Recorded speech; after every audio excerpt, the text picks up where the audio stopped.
বর্তমানে আমি রয়েছি ওহুদের প্রান্তে। আমার পিছনে যে পাহাড়টা দেখতে পাচ্ছেন সেটা হলো ওহুদ পাহাড়। এই ওহুদ যুদ্ধে রাসূলুল্লাহ সাল্লাল্লাহু আলাইহি ওয়াসাল্লামের যত সাহাবা রাদিয়াল্লাহু আনহুম শহীদ হয়েছিলেন তাদের কবর এখানেই রয়েছে। এখানে হযরত হানজালা রাদিয়াল্লাহু তাআলা আনহুর কবর এখানেই রয়েছে, যিনি যাকে জান্নাত থেকে গোসল করানো হয়েছিল। মৃত্যুর পরে যে গোসলটা দেয়া হয় সেটা তাকে জান্নাত থেকে দেয়া হয়েছিল। তার কবরটাও এই কবরস্থানে, এই মাকবারার ভিতরে রয়েছে। যুদ্ধে মুসলমানদের বিজয় প্রায় হয়ে গিয়েছিল, কিন্তু রাসূলুল্লাহ সাল্লাল্লাহু আলাইহি ওয়াসাল্লাম যে 50 জন সাহাবাদেরকে রুমা পাহাড়, ওই পাহাড়টার উপরে রাসূল সাল্লাল্লাহু আলাইহি ওয়াসাল্লাম 50 জন সাহাবীদেরকে দাঁড় করিয়ে দিয়েছিলেন তীর আন্দাজের জন্য। তো তাদেরকে রাসূলুল্লাহ সাল্লাল্লাহু আলাইহি ওয়াসাল্লাম বলেছিলেন যে যা কিছু হয়ে যাক তোমরা এই স্থান ত্যাগ করবে না। কিন্তু তারা যখন দেখতে পেলেন যে মুসলমানদের বিজয় হয়ে গিয়েছে, সকলে গনিমতের মাল লুট করছে, তখন তারাও সেই গনিমতের মাল নেয়ার জন্য ওখান থেকে নেমে গেল। নেমে যাওয়ার পরে কাফের মুশরিকরা সেই অবস্থা দেখে যে এখন মুসলমানদের তীর আন্দাজ নেই উপরে, তখন তারা আবার আক্রমণ করে। তখন মুসলমানরা পরাজিত হন উহুদের যুদ্ধে। ওটা হলো সেই পাহাড়। ইহুদের ময়দানে দৈর্ঘ্যের দিক থেকে উহুদ পাহাড় সৌদি আরবের সব থেকে বড় পাহাড়। এটা সম্পূর্ণ উহুদের ময়দানটাকে ঘিরে রেখেছে। উহুদ পাহাড় সম্পর্কে রাসূলুল্লাহ সাল্লাল্লাহু আলাইহি ওয়াসাল্লাম বলেছিলেন, আমি উহুদ পাহাড়ের আর উহুদ পাহাড় আমার। এবং এই যুদ্ধেই রাসূল সাল্লাল্লাহু আলাইহি ওয়াসাল্লামের দাঁত শহীদ হয়েছিল। বর্তমানে আমি রয়েছি মসজিদে কিবলাতাইন। রাসূল সাল্লাল্লাহু আলাইহি ওয়াসাল্লাম কোনো একবার এই মসজিদে বসেই আসরের সালাত আদায় করতেছিলেন। তো তখন মুসলমানদের কিবলা ছিল মসজিদে আকসার দিকে। তো রাসূল সাল্লাল্লাহু আলাইহি ওয়াসাল্লাম মনে মনে চাইতেন যেন তাদের কিবলাটা হয় মসজিদে হারাম, অর্থাৎ কাবার দিকে।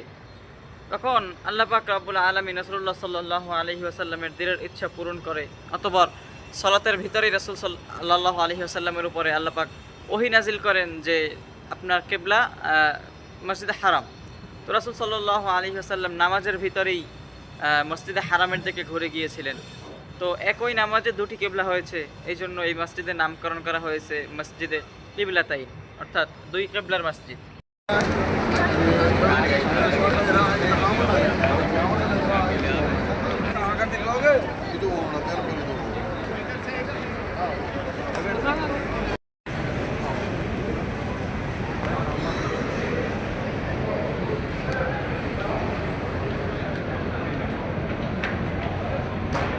আমি রয়েছি খন্দক প্রান্তে। এখানে খন্দকের যুদ্ধ সংঘটিত হয়েছিল।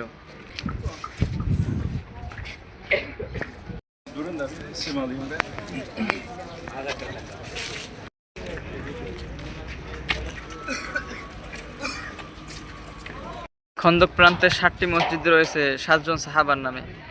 এটাও একটা মসজিদ, কিন্তু এটা কার নামে নির্দিষ্টভাবে জানা নেই।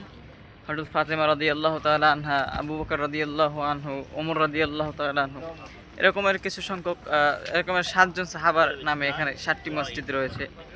তার মধ্যে থেকে এখানে এই একটি মসজিদ, কিন্তু এটার নির্দিষ্টভাবে এটা কার নামে সেটা জানা নেই আমার। বর্তমানে আমি রয়েছি কুবায়, যে শহরের বাসিন্দা সম্পর্কে আল্লাহ পাক রব্বুল আলামিন কোরআনে কারীমের ভিতরে বলেছেন, ফিহি রিজাল ইউহিব্বুনা আইয়াতাতাহহারু আল্লাহু ইউহিব্বুল মুতাতাহহিরিন।